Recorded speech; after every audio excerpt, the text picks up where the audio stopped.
Sairam. The title of this talk is Nature is the Best Teacher. And in the next few minutes, I wish to share with you a few ways in which nature has been a teacher for me, and I believe can be a teacher for all of us as we journey back to the love that we are. So number one, the first way we can learn from nature is through studying it, through observing it with our minds. Scientists, ecologists, are those that study the interconnectedness between all of life, plants, animals, all of creation. And I recently learned that some of these ecologists have discovered that trees live in a beautiful community. The trees that we see around us, well, their roots extend deep into the ground.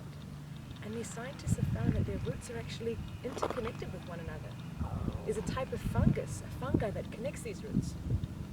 Well, what's the purpose? These scientists are discovering that through this network, this community of roots, trees can actually communicate with each other. They can alert each other if there's a danger or a threat. They can share their nutrients. And if a tree is dying, it can even sacrifice its own resources and put this back into the community for the benefit of other trees. I think about my own life here, and we live in such separation. It took a crisis to have us talking to our neighbors here. And yet these trees can teach and show us what it means to live in unity, what it means to live in harmony, what it means to care for one another, the importance of sacrifice. We don't need science degrees, we don't need to be ecologists, but each one of us can use our minds and study and inquire into what nature has to teach us about living truly human lives. So secondly, we can learn from nature by opening up our hearts to the wisdom it has to offer us. During the lockdown here in New Zealand, we could only leave the house to take short walks. So every day I would go to this park near our home that has the most beautiful trees. You know, they feel like hundreds, maybe thousands of years old. And I would come to this park, arrive, let the mind settle, and then I would inquire with my heart open to the trees. What wisdom do you have to offer me today? And some days there'd be a question, an issue on my mind that I wanted their guidance on. Other days it was just pure curiosity. And I tell you, over these 3 months, these trees taught me so much through these daily little satsangs. One day I gazed up and I saw branches twisting rightwards, leftwards, upwards, downwards, and the trees were teaching me the importance of allowing life to move in its own direction, in all directions, even those that I might least expect or least desire.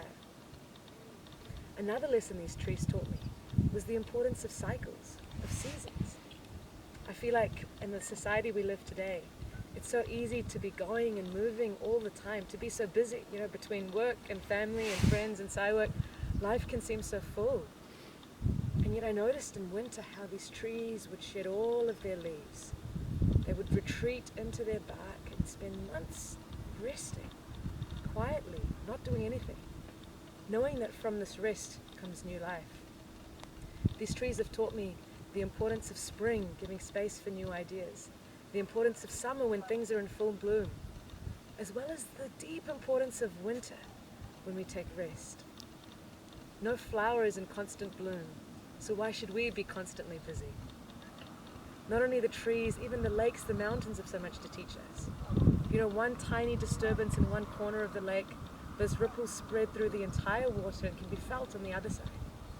In the same way, every action we take has multiple ripple effects, multiple reactions in all of life, something we need to be conscious of. So the second thing I invite you to do is to open your hearts and be curious to the wisdom that nature might have to offer you. Thirdly, and perhaps most importantly, I believe nature can be our true guru. On this occasion of Guru Purnima, Swami has taught us what a guru means. Gu means darkness, and Ru means light. And a guru is someone who dispels that darkness, removes the ignorance, the illusion, and reveals to us the true light, the true love that we are. I believe spending time in nature can give us a felt experience of our true reality, of this true light. I invite you just to recall now for a moment experiences you've spent in nature. Be it gazing up at the stars, sitting by the water or the ocean, tending to a plant in your garden, being in the forest. When we're in nature, our mind hushes. A stillness comes upon us. A deep silence, a deep peace is felt. We're able to experience the peace that we really are. We feel the beingness, the presence of all things.